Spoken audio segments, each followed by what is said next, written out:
All right, so we'll get started. Good morning and welcome everyone to the third installment of California Wine Institute's Behind the Wines with our host, Elaine Chukan Brown. Another great turnout. We have over 540 participants from over 22 countries. So thank you for taking the time out to be with us today. So if this is your first time joining us, this is a weekly series featuring a virtual chat and tasting with Elaine and some of California's top winemaking and viticulture talents. Shelter in place continues, events and travel postponed. We aim to bring some news from California's vineyards and wine cellars to our international audience. So today we welcome Rory Williams, who wears many hats. He is Director of Viticulture and Winemaking at Frog's Leap Winery, Vineyard Manager at Tres Sabores, and owner and winemaker of Calder Wine Company. As is the custom, we will begin with some housekeeping reminders for everyone. First, please make sure your lines are muted. Next, please ensure you have your Zoom screen set up to speaker view. There should be an option to select it in the top right corner of your screen. During the webinar, note that there are two communication methods available to participants that we encourage you to use: a chat section as well as a Q&A section. These are different. The chat section is an informal way for you to communicate with other participants. Just be sure to select everyone in the to field, as it can default to panelists only. And then there's a Q&A section, and this is where we'd like you to submit your questions for Elaine and Rory to answer towards the end of the webinar. We will do our best to address your questions, but please know any that are not answered live will be provided in the Q&A summary in the email you will receive following the program. In this email, we will also provide a list of export markets for the wineries represented. Now I'll turn it over to host Elaine, wine writer and educator. She writes for her own website, Waka Waka Wine Reviews, for JancisRobinson.com as the American specialist, and contributes to a long list of respected publications. So Elaine, take it away. Great. Hello. Okay, sorry, we had a little hang up there. But welcome everyone. And again, it is such an honor to be speaking with people from all over the world today. It's really every single time I start to see people signing in, it's overwhelming to see so many countries from literally all over the world represented. Some of you are calling in the middle of the night, some of you extremely early in the morning. And thank you so much for being here. We're excited to answer questions too. So as Katie mentioned, please use the Q&A section as you have questions for Rory. Now, Rory, one of the things I really want to go ahead and start with us talking about right away is the history of your family in Napa Valley. Your family has actually had a long-standing commitment to organic farming as well as dry farming. And I think it's really important to mention, we're going to talk about the Tres Sabores wine in a minute, and that vineyard is actually the first organically certified vineyard in Napa Valley, which is worth noting.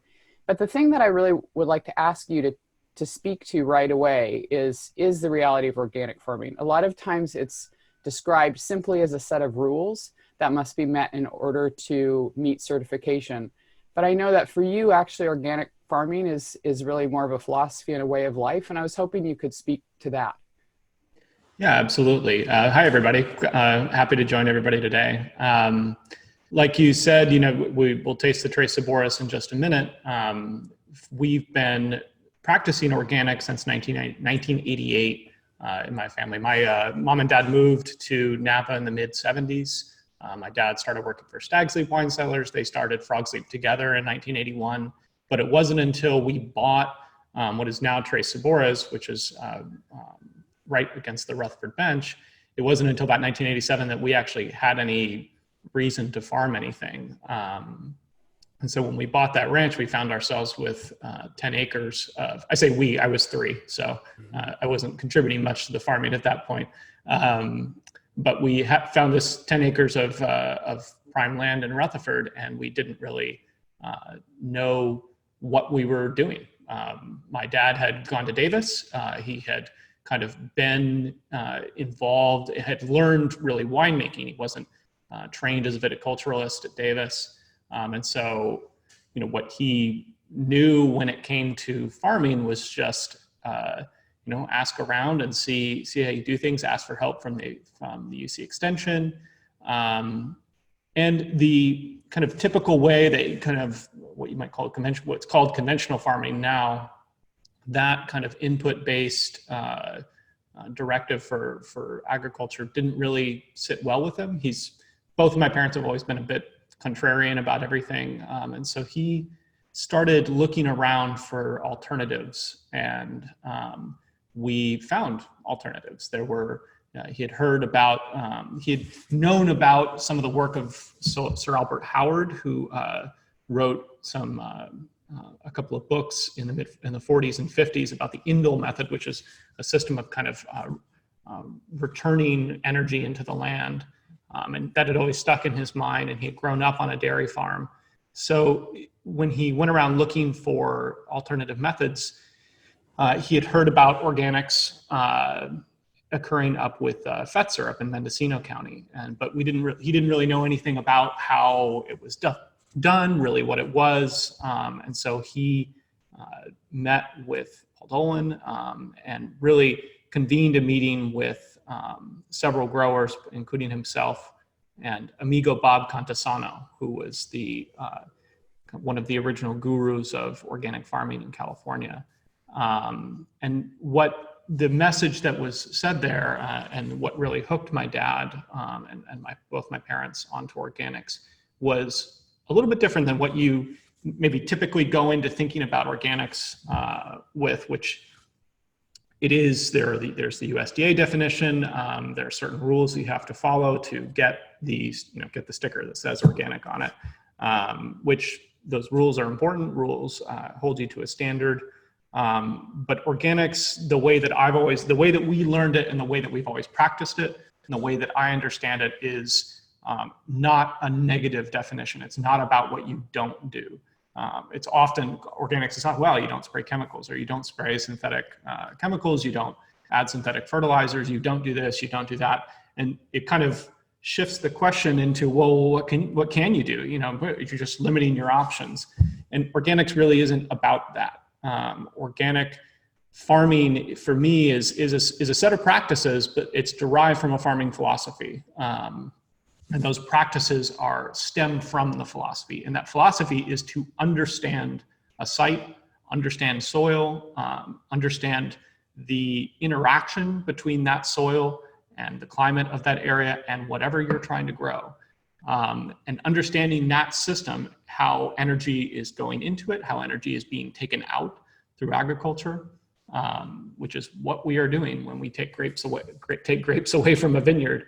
And trying to work with that site and understand it, augment it where necessary, but the inputs that go into organic farming are not really about these kind of top-down control nature sort of perspective. Instead, when you're talking organics, you're talking about things like cover crops and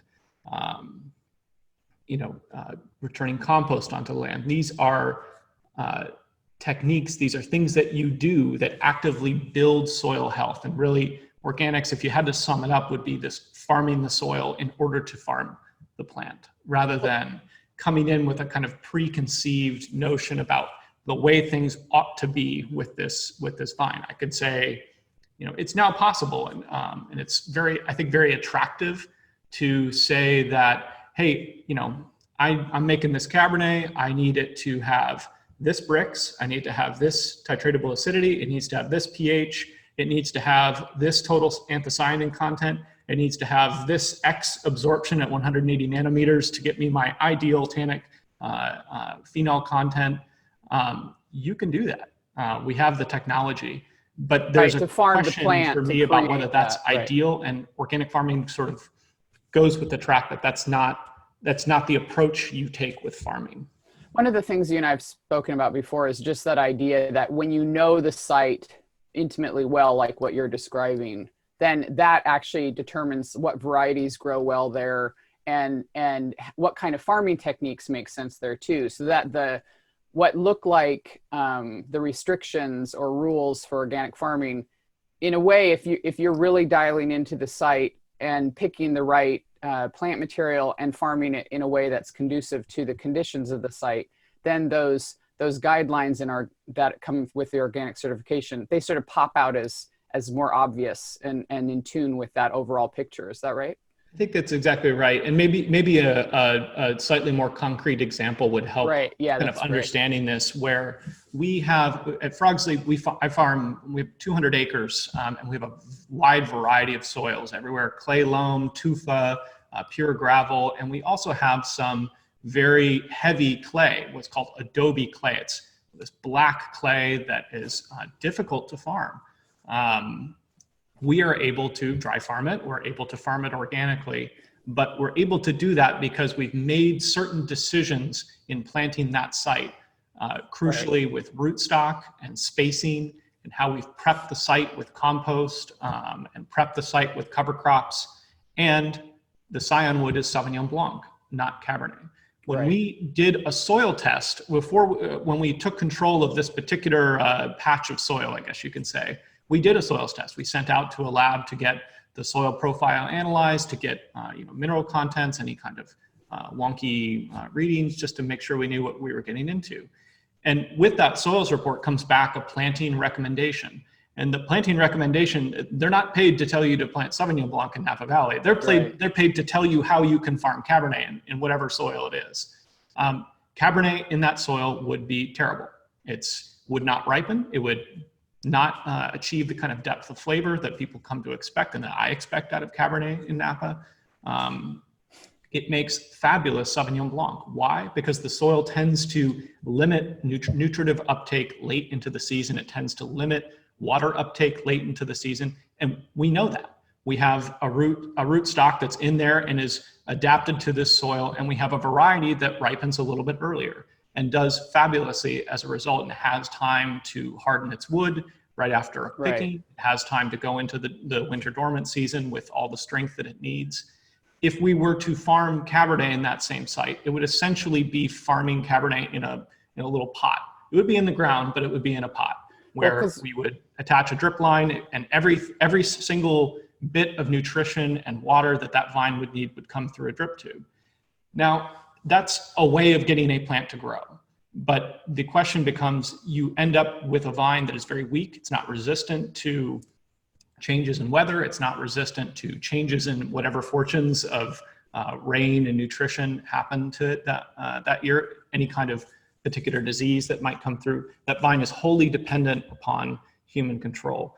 Well, that's the kind of vine that's not going to resist disease. Right. And so you need to go in there and go, oh, shoot, this vine's crashing on me. I need to add more water. Right. And this vine doesn't have enough nitrogen. I've got to put in synthetic nitrogen. It's got mildew. This is crazy. I've got to spray this synthetic chemical that kills mildew. Whereas organic farming is about setting up your system such that you just don't need that stuff. Right. Yeah. And so I think that's kind of the critical bit. Yeah, that's great. One of the things that to point out here is, of course, different grape cultivars, different varieties. They originated in different parts of the world with very different growing conditions. And so they continue to have, different vines have different preferences for soil architecture, soil drainage, nutrient content in the soils, temperature of the soils. Clay tends to be much, much cooler than gravelly soils, as an example. And so let's go ahead and pull up the map of Napa Valley that Rory created, this fantastic map, and it shows some of the sites that we're talking about here today. And let's go ahead and also pull the Tres Sabores, and we'll start talking about that. But, I'm getting thirsty here. Come on. Yeah. So one of the things to point out here, though, is on the right, you can see Napa Valley as a whole. And Rory's put a kind of a box there around the section of Napa Valley we've focused in on. And you'll notice it's relatively far north. It's about 2/3 of the way to the north at the intersection of the Rutherford AVA and the St. Helena AVA. St. Helena is slightly more northwest than Rutherford. But you'll see there the red vineyard there towards the center bottom is the Tres Sabores vineyard that we were talking about. And that is actually, again, it's the first organically certified vineyard in all of Napa Valley. But importantly, this map has so much great texture. You can see it's hugged right up against the Mayacamas. And when we say it's on the bench, that's what we mean. We mean it's on the benchland there, the soils that have come down through water erosion from the mountains. And you'll notice to the north, Gardens Vineyard there is in yellow. It's a Frog's Leap vineyard. It's also in the Mayacamas bench, but in St. Helena area. And then there are 3 other in yellow Frog's Leap vineyards 4 actually, that are focused, but you'll notice that Frog's Leap is located in several different parts of Rutherford and St. Helena, whereas Tres Sabores is a single estate vineyard hugged right against the bench. And this first wine, the Tres Sabores Zinfandel, it's from that estate and is also in fact a single variety wine, 100% Zinfandel. Could you tell us just quickly about the vines there? Yeah, so this is this vineyard is extremely close to my heart. For many reasons, when I was 3, we moved to this ranch with vines that were at the time only, oh my God, they were only 15 years old at the time. But by the time I got to get my hands on them and start farming, they're coming up on 50 years old at this point. It was planted to St. George rootstock with the Zinfandel there. And we were considered just a little bit crazy for keeping Zinfandel in the ground. Zinfandel has the great misfortune, at least in Napa, of doing extremely well in exactly the kinds of soils that Cabernet also does very well in.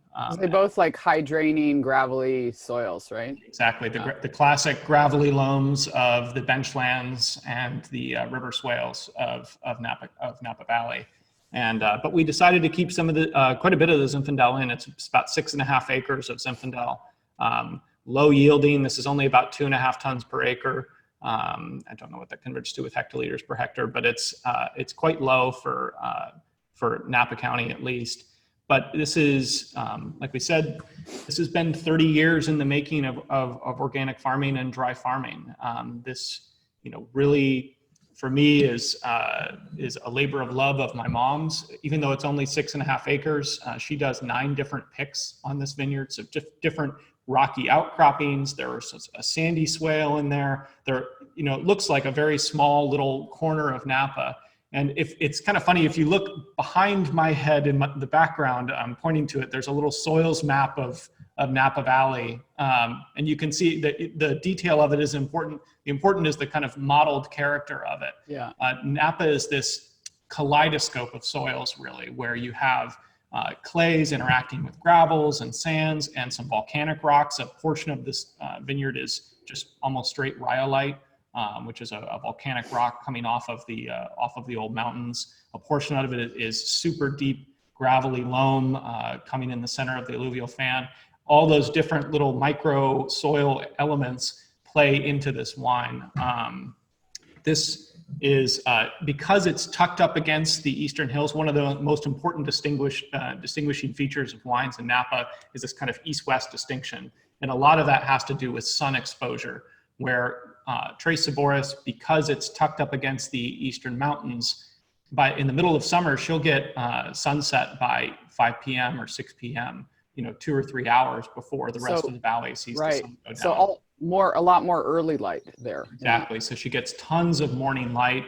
To me, the fact that she gets a ton of morning light, gets direct exposure. The vines are oriented north-south, so the grapes, once we open them up, are fully exposed to the morning light. And actually, because we don't leaf the backside of the vines, we actually don't touch the backside of the vines. They're fully protected from the afternoon sun. And that's, I think, it's a crucial it's a small but very crucial viticultural detail with how we farm that vineyard to help bring out the kind of delicacy and complexity of wines in Napa, which can be one of our major challenges here, is too much ripeness. Well, one of the things I always love about your mom's wines are there is this sense of like really fine note, delicate detail. And it's not that the wines are light, but that there's this very nuanced sense of detail in the aroma and the flavor. And I know in the Zinfandel in particular, I always get this really floral element, which to find in Zinfandel is really intriguing. And without getting too much into the technical side, could you briefly comment on where that's coming from? Because I know it relates directly to the farming that you're talking about. Yeah, it's that kind. We were talking about how the morning light gets full exposure on these grapes. So these grapes get a lot of sunlight. But they get that with kind of gentle sunlight. So that what I mean by that is the morning light is fairly cool, even though you've got sun beating down on it. The crucial thing with that is grapes have skin. Grape skins are skins. And grapes will develop their own sort of brand of sunscreen, basically, that covers the outsides of the grape skins and helps protect them from UV light, just like a tan on our skin. Those are what are called carotenoids. They're these complex molecules that are designed to absorb UV light and protect the rest of the actually the genetic material of the plant. Once the grapes are harvested and those skins are macerated or in the fermentation, there's of no further use to the vine. And so those carotenoids actually start to break down. They get chopped up into pieces. One of those pieces happens to be an aroma flavor called beta ionone, and it was actually first identified in violets. It's the smell of a violet flower. And my mom's wines, especially her Zinfandel, because of this kind of openness to the morning sun and the protection from the kind of overriding influence of an afternoon sun. Right. You can get all that aroma and it will be destroyed by too much ripeness, too much extraction, too much afternoon light. So it's that kind of balance of getting just enough light, just enough air in there. But also the right light. I mean, one of the things that we're getting at here is that there's this very subtle, fine-tuned way of farming that allows certain types of light exposure and is very careful about other types. Because the truth is that if you overexpose fruit to light, even if you allow that early protection to develop as you were describing, if you have too much light exposure, it burns off the subtler components of that become aromas later in fermentation. Katie, if we could briefly go back to the map, I want to answer one of the questions that came up and also start us looking at the second wine. So again, to answer Veronique's question here, the red vineyard there that's highlighted in the far, against the far western hills, Tres Sabores, that is this first Zinfandel wine that we're talking about. It is 100% Zinfandel. It's in the Mayacamas benchlands on the western side of Rutherford. So nicely varied, but relatively good draining soils there, 50-year-old Zinfandel. And then if we look at the, we're going to start talking about the second wine too, just to make sure keeping on time.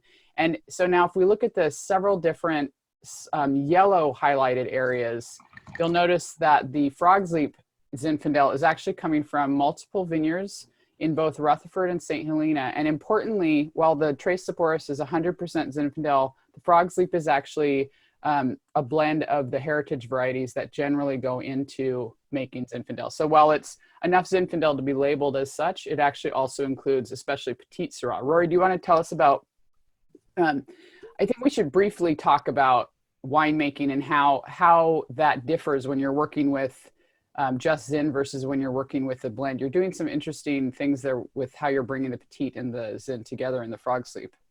Yeah, absolutely. So to kind of briefly, since we've got the map up, the Tres Sabores is 100% Zinfandel. There's no Petite Syrah on the Tres Sabores property, or there's a very, very tiny bit that we actually bottle separately, but none is co-fermented, so 100% Zinfandel. That gives, I think, the Tres this kind of Zinfandel is by itself a very actually, despite its kind of reputation of this heavy hitter, super sweet, inky wine, I think that's a little bit undeserved. Zinfandel, at least for me, with my experience farming almost 100 acres of it, Zinfandel is this kind of lower acid, lower tannin, lower color, but beautifully floral and just kind of joyous wine. And I think that my mom's style of fermentation, which is in these small tea bins, hand punch downs, kind of bringing out this, through this gentle extraction, bringing out that kind of delicacy of the wine. And I think that it helps maybe upend a few priors about Zinfandel, which can be this kind of high octane stuff. I think that's a manufactured element of Zinfandel. Yeah, and often comes in with choices to pick a little later, do more sun exposure, and also do a lot more work in the cellar. But I think your word, just to highlight something you said, that notion of joyous, it's what a great description of, respectfully made Zinfandel, but also especially of your mom's wines. Like that's something that I always see it when I'm tasting wines with her, or even just from the bottle on my own. There's just this like exuberant joy and housed in an erudite, respectful wine, and that's such an awesome combination to find. But now looking at this Frog's Leap, there's this sense of real honesty to the wine and a feeling of this tastes like Napa Valley. It's Napa Valley Zinfandel, though. We've kind of gotten used to talking about Napa Valley Cabernet, but historically, actually, it's only the end of the 90s that Cabernet ends up outpacing Zinfandel in planting. So historically, Napa Valley really was a Zinfandel site, and this particular wine, the Frog's Leap Zinfandel, represents that history, bringing in the other varieties too. But one of the things that is important to remember here as well, with the kind of farming and attention to that joyous nature of Zin that you're talking about, is the real person element. With farming, we often will talk about how the vine's set up. But one of the things that you've done that I think is really important to highlight here is really bring the focus to the people element of the farming, with the kind of organic philosophy that you were describing at the beginning, pointing out that you have to really know the site. There's a lot of intimacy implied in your description. And that means that the vineyard workers need to be there, be present, and know the site too. And you've actually moved with Frog's Leap and leading the vineyard work there. You've actually moved to year-round full-time crew. Can you talk a little bit about just that, the importance of vineyard workers in the wine quality? Yeah, I mean, I think it's something that, I mean, you hit it right on the head, Elaine, with when we talk about vineyards, we talk about, hey, does it have volcanic soil? Or, yeah, awesome. Or who's the vineyard manager? Is it an all-star vineyard manager? That stuff is important, but a lot of from my perspective, I got started with Frog's Leap by just joining the vineyard crew. I worked for 3 years every day on the vineyard crew, pruning, suckering, leafing, picking, working with them to try and get a sense of, try to learn things from the ground up, essentially. And it became, I maybe knew it, I wouldn't knew it intuitively, but it became razor clear that the details, the real nuts and bolts of how wine gets to taste the way that it does lies in the kinds of banal details that they're not sexy to talk about. Leafing a vineyard correctly, pruning something correctly, thinning the right cluster off instead of the wrong cluster. Decisions that, if you look at them as individual decisions, pick one leaf off, pick one cluster off, not consequential. Pick 10,000 leaves off, leaf the wrong 10,000 leaves off and leave the other ones on, gives you an entirely different wine. It gives you an entirely different set of results. All of the sum total of all of the actions in the vineyard are really what help drive wine quality and help drive, I think, especially as an organic farmer, they're extremely important. We talked about opening up the morning side of the Tres Sabores vineyard. Well, what does that mean? Opening up the morning side means going in there and pulling the leaves that are blocking the clusters and impeding airflow inside the canopy that face the eastern hills. Doing that correctly is extremely, the Tres Sabores Zinfandel would not taste that way if that were not the case. And most wines that you interact with that are honestly made have that kind of attention to detail. And I think that it's something that I realized with acute focus with Frog's Leap, that we had a lot of full-time vineyard employees, but not everybody was full-time when I started. And so that was the primary kind of change that I wanted to make right away with Frog's Leap, was to bring everybody into 12-month year-round employment, because that kind of, honestly, we'll start off with that kind of expertise should be rewarded and preserved and cherished. And it's just the right thing to do. Well, and the expertise you're talking about is the vineyard workers' knowledge of the specific vineyards, and also the kind of detail you were describing. It's vine to vine. It's not just, leave two buds per shoot or this kind of thing. There's not a formula there. You're talking about being really intimate with each specific vine, knowing how they angle in relation to morning versus afternoon sun, and the role that plays with this vine in this part of the vineyard against this shaded area versus that open area, and these kinds of details. Exactly. That kind of detail is something that, and really the tradition of attention and expertise in those facets of viticulture that are not sexy to talk about are, in my opinion, a primary advantage of areas like Napa and Sonoma, which have this long tradition, this long history of excellence in viticulture. Right. And I think that it's difficult to talk about, but it's, I think, something that needs to be focused on as an element of professional expertise that exists in Napa and Sonoma that really, I think, are an underrated element in the quality of the wines. We know about soil, we know about climate. Napa and Sonoma are very ideal for certain varieties in certain spots. But really, I think the thing that sets the bar even higher is that kind of attention and that kind of expertise in viticulture. And that runs the whole chain. Vineyard managers are experts as well, but they're covering different bases. And, it's not to diminish the importance of any particular element along the way. Everybody's got their hands in this, in an honestly made wine, which I hope you guys all find that these are honestly made wines, that these, many, many hands touch this. And it's an important element about kind of multi-generational farming is realizing that in order to carry that tradition forward, in order to cherish, preserve, advance that kind of knowledge, it needs to be recognized. And I think that for me, that became a no-brainer to put everybody to full time, put everybody on vacation benefits, put it on everybody. Essentially, the entire winery is on the same pay and benefits package across whether you're in the office or the cellar. We shifted to 8-hour OT days for Frog Sleep, full-time PTO. Great, the kinds of things that we weren't doing before, and it was a failing before. But I think that we're doing better now, and I think it shows up in the wines. I think our wines are better than they've ever been. Well, and it's an investment in employees because, recognizing that the value that you can deliver through the wine comes from your investment in those employees means they're invested in the work they're doing too, and bringing that expertise. Let's go ahead and as we want to make sure we talk about Calder. So Katie, if you could bring up the Mendocino map, and while we're doing that, I'll go ahead and answer one of the questions that came up briefly, just to repeat something we said earlier. So morning light on a vine tends to be much lighter and have a kind of softer effect, so to speak. It helps the vine develop its skin, its protection against the sun.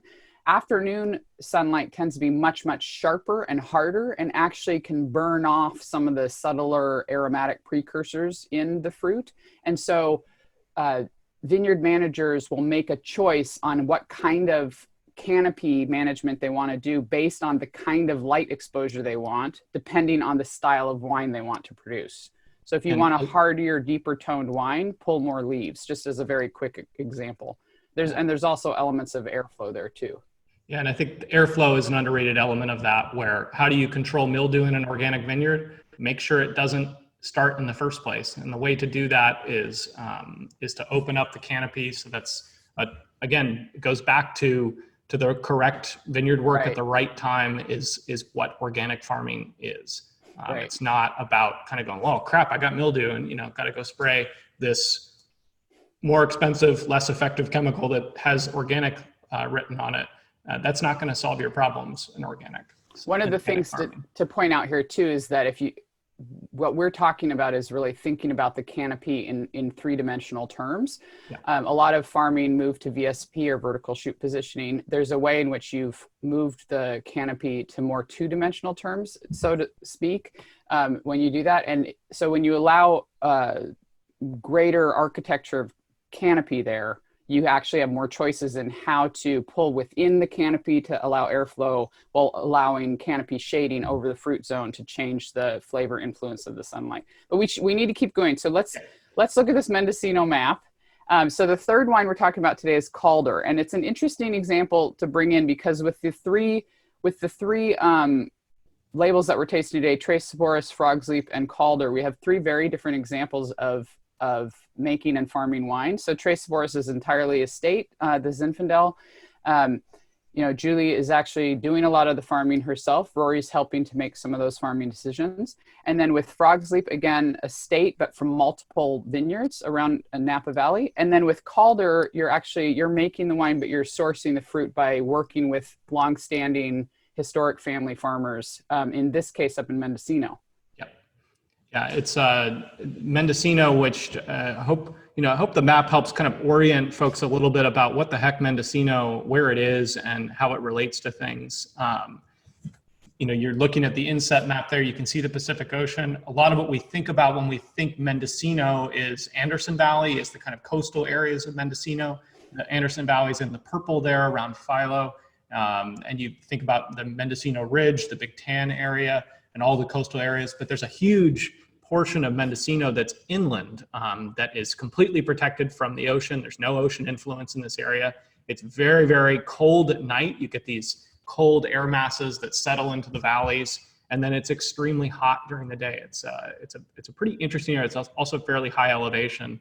It happens to be a great area for Carignan, which is I think not often recognized as a wine of terroir in California, because you kind of have to go to these relatively far-flung areas to find the truly great vineyards that do exist. Carignan's gone through such an interesting series of waves, though, in California. It's actually historically one of California's most important varieties, but it has more recently been treated as a blending variety, so tends to not be talked about outside of people that know the vineyards here. But it's also gone through multiple waves of lots of planting, because it does well with heat and likes to keep its acid, though it's also challenging to farm, so needs to be in the right spot. But now if you look at the Mendocino map now, again, as Rory pointed out, you can see an inset that shows the California coastline. Rory's done a great job putting the box there around this close-up section that we're looking at. And the thing to, again, highlight that he's already mentioned is we're talking about very far inland Mendocino. We tend to think of Mendocino as coastal, and the county is on the coast, but the far eastern side is relatively far inland. If you look at the larger map, you can see that the left side of that map is a mountain range. So we're looking at inland valleys here. The northern part that has the white drawn around it, that's Redwood Valley AVA. And again, it starts at around 900 feet elevation. And so a few hundred meters. And so this wine is made from inland Carignan, 100% Carignan, both planted relatively while ago, vines from the 40s and the 50s. Cemetery Vineyard is more about 400 feet elevation. Is that right? Yeah. And it's a blend of those two sites. Yeah. So can you speak a little bit to, again, there's some soil diversity implied here, older vines, and how are you needing to, commenting on winemaking briefly, how are you needing to treat the Carignan versus when you're making something like the Zinfandel for the others? Yeah, so you mentioned, just Carignan, an extremely important grape in the history of California, planted, you saw the two vineyards planted 1942, 1954, and you kind of have to get back into those growers' minds, why were they planting Carignan at that time? In the former case, right in the middle of World War II, a farmer woke up one day and said, yeah, it's time for 10 acres of Carignan, which I find completely incredible and a perfect example of the long view with winemaking. Carignan is it's very famous for being very vigorous and very high producing. Whereas most varieties will tend to set 1 to 3 clusters per shoot, Carignan will consistently set 3 to 4. And if you are a farmer back in the kind of the olden days of California grape growing, you're going, cowabunga, that's what I want. I want more grapes. That was the kind of initial reasoning for planting Carignan. It is since kind of California wine has transformed, and really the world of wine has largely transformed away from that kind of thinking. But you still have these vines that are now very old, have super deep roots, have kind of mellowed out. And I think a unique feature, especially of old vine Carignan, and old vine's kind of thrown around as this term, like it makes it sound cool. It's extremely important with Carignan. I farm a little bit of young vine Carignan for Frog Sleep, and it's a challenge. Those vines are difficult to control. It's difficult to control their yield, difficult to control disease pressure on them. They require a lot of attention, a lot of babysitting in Napa, which is a fairly fertile area. Redwood Valley, these kind of inland areas of Mendocino are not very fertile. They're very hot. The soils are quite a bit shallower. So there are a lot of like red, kind of iron rich and gravelly soils. The Cemetery Vineyard is almost pure gravel. It's called cemetery, by the way, because you literally have to drive through the Ukiah City Cemetery in order to get to the vineyard. So it's a little awkward on Sundays getting to sample the vineyard, but it's still this great site that just happens to sit right in the middle of town, essentially. But that's perfect for Carignan, which needs that kind of limitation. It needs to be brought down to size, essentially. Right. That's what gives these old vine Carignans such depth and such concentration, because they're no longer setting 4 clusters. Right. They're setting 1 or 2, and they've kind of been brought back down to a moderate level. And now that what's kind of crazy about driving around these areas of California, Mendocino, Contra Costa, you have vines that are anywhere between 40 to 130 years old that are just sitting there, and they feel like anachronisms, even though you're in the middle of grape growing country. And it's really, I think, just in the last 10 years that people have started to go, wait a second, there's something here. There's something that's kind of developed before our eyes, almost invisibly. And I think you'll see a lot more Carignans coming out of especially Mendocino and, kind of shoulder areas that haven't gotten a ton of respect, essentially, over the years. Mendocino is a little bit a field, so the highest concentration of producers in California, of course, are in Napa and Sonoma, and it takes some time to drive up into Mendocino. And the advantage of that is that sites like these haven't been pulled to replant to something more popular, because there's this natural moderation just from distance. But the thing I really love about your Calder Carignan is it's like so nervy. There's this real sense of density of flavor and kind of intense presence, but in relative restraint. There's no sense of over ripeness. There's no sense of over extraction. There's this real lifted, exuberant, fresh presence with intense. I'd have to agree. And it's really a wonderfully nervy, refreshing wine, but with tons of flavor. And I just think it speaks to the potential of Carignan, which again has been an under-regarded grape, but yet been part of the backbone of the history of California wine at the same time. Carignan it's a very, very high acid grape. It's actually the only grape I've ever worked with in California where I wait for acid to come down. Usually our challenge is to maintain the natural acidity of the grape. Carignan doesn't work that way for some reason. It's a bit of an oddball. And so it's with all of the picking decisions we make with Tres Sabores, with Frog Sleep, with Calder, I've kind of learned the system where it's less about kind of focusing on a specific Brix number, a specific sugar number to achieve a certain alcohol level, assuming there's this kind of old assumption that Brix always equals, flavor ripeness of the grape. For me, the focus is on acidity, and that leads to kind of big sways between alcohol content in my Carignan. I've had it as low as 13.5. This is 14.8 though. This is a relatively high vintage. 2016, slightly cooler vintage. Needed a little extra time to basically have the acid come down, because Carignan, you're right, it can be a very austere grape. It gets high in tannin, it's high in acid. And so if you take Carignan that's not quite ripe yet and you beat it up in the fermentation and extract the heck out of it, you get a wine that's difficult to enjoy. And I think there's not much point if it's difficult. Well, and the truth is, like, some people choose to go a very different way, because you can end up with a lot of tannin if you focus on extraction in the cellar. Some people, instead of pulling back in the cellar, will leave it longer on the vine, and then often we'll end up with a much, much lighter and denser wine, and maybe a little sappier and even sometimes sweet. So what are in terms of these 3 wines, what are your kind of favorite food pairings with Carignan versus 100% Zinfandel versus Zinfandel and blend? Do you have thoughts on that?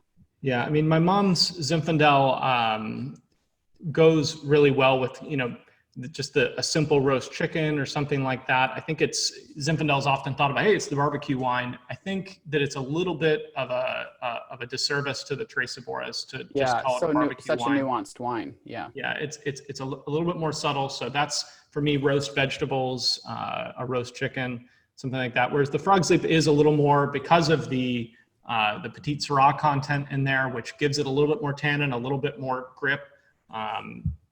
it's, I think, a little bit more ready for your backyard grill, that kind of feeling. The Carignan, for me, it can be this, especially out of Mendocino. I do make a Carignan from Contra Costa as well, and it's a completely different kind of expression of the grape. But especially out of Mendocino, you get this kind of iron mineral feeling to it's this very, very savory kind of depth to the wine. And to me, that's a pot roast. That's something just a little bit deeper. I don't often eat steak, but I suppose I could, if I were short on Cabernet and had a steak going, Carignan could fit that bill, just because of its kind of naturally pretty firm structure. Right. Well, and again, all three wines, I mean, Carignan naturally has higher acidity than Zinfandel, but still there's a real sense of freshness and bright length in all three wines that makes them perfect for the table. The Carignan now, both sites are head trained vines. Yes, is that right? Yeah, great. And then also somebody's asking about, how we might contrast Carignan from Mendocino versus from France. For me, there tends to be a lot more roundness and ripeness in Carignan from southern France especially versus the Calder wine that has, again, that real nervy high acid length. You mentioned the alcohol on this one is 14.8, but it didn't occur to me to think about the alcohol. It's just very much about freshness. Do you want to comment at all on other contrasts, how Mendocino Carignan contrasts to other regions? Yeah, I think I definitely find with, part of how I got into Carignan in the first place was through association with Carignan with the Frog Sleep Zinfandel, which has always had some Carignan in it, co-fermented with the Zinfandel. But actually where I fell in love with the grape was working in a wine shop on the East Coast and drinking a lot of wines out of the Peter Wygant or the Wygant Metzler portfolio. Right, yeah. He's got such a tons of these super old wine, the Roc des Anges, and these kind of Roussillon wines that were 100% Carignan or close to it. And they were the wines that I could afford as a clerk at a wine shop in college. And I just loved this kind of, the polite term would be sanguine, but the word is blood. It has this kind of, this very nervy, kind of very deep iron rich mineral kind of, the fruit is almost secondary to these kind of savory notes. I think the Mendocino Carignan it takes a little bit of that iron mineral and has that in there, but it also has this element of California sunshine. Yeah. We love it. We enjoy it. We sometimes get too much of it. It is what helps define California wine, is being able to take advantage of the California sunshine, but also reflect these kind of tertiary elements that give wine complexity, give it difference. So now we're almost out of time. So Calder is also going into the UK, so the United States and the UK. Are there other international markets to mention for Calder? Not for Calder, no, just the UK. Right? John Davey with Nectar Wines has taken that chance on me, as well as a bunch of other fabulous small producers from California, and really helped kind of reintroduce, a lot of the stuff that Frog Sleep is with Fields Morris and Verdun in the UK, and they helped introduce kind of the first wave of real California wines to the UK, and Nectar, I think, is helping to introduce another wave of wines that are not necessarily different than or paying homage to or better than the old guard, but are just another expression of the diversity of what is a very large state. With just millions of different expressions of wines, it feels like, and it's just so cool. It's what makes it exciting to make wine in California is just the total freedom and diversity that you have to, go up and take a chance on a 70-year-old vineyard in Mendocino and try and convince somebody that your crazy idea is the right crazy idea, and being able to make delicious wine from it. Well, and part of why I was so excited to speak with you today, besides your obvious thoughtfulness and real hands-on work with the vines themselves and in the cellar as well, was because you really do represent a sense of being both embedded in the history of innovation in California, as well as the new wave of innovation in California. With Frog Sleep and Tres Sabores, you really represent kind of it's funny to call it classic California because it's actually incredibly recent, that those brands both got started. But there's this sense of, again, your family represents this real rich care for what does it mean to farm this specific place well. And, you know, you were 3 when you started working on what's now the Tres Sabores estate, you know, which is pretty incredible. And yet also with Calder, you represent a kind of new wave of California wine. And I really love that combination. But now you mentioned Frog's Leap, of course, is going into the UK, but actually quite a few other markets as well. And then Tres Sabores now, is it only US? Just US right now. But let your representatives know if you want some. It's, we always love sharing the wines elsewhere. Well, and we're going to send out an email too that includes mention of the other markets that each of these are in and who's representing them. Craig is asking if Tres Sabores could be brought into the LCBO, and I am positive it could if you express your interest to people there. You know, so you know somebody at the LCBO. Rory, thank you so much. I'm so grateful for you making this time and bringing all 3 wines to talk about today. Thank you so much for being here. And thank you again to people calling in from all over the world. It's really, especially just with everything going on in the world right now, being able to feel like people are coming together and sharing their questions and interest through this webinar. It's really inspiring to me, and I'm really grateful for the honor and opportunity to have this time with all of you, and especially with you, Rory, right now. Thank you, Elaine. Thank you. Lots of fun. Great. And thanks to everybody. Thanks so much, everybody. Thank you, Elaine. Thank you, Rory. Thank you, everyone, for being here. And we hope that you'll join us next week, where Elaine will speak with Jason Haas, General Manager and Partner at Tavos Creek Vineyard in Paso Robles. That's April 28th at 10 a.m. Pacific time. All right. Thank you, everyone, again, and have a great Tuesday. Thank you.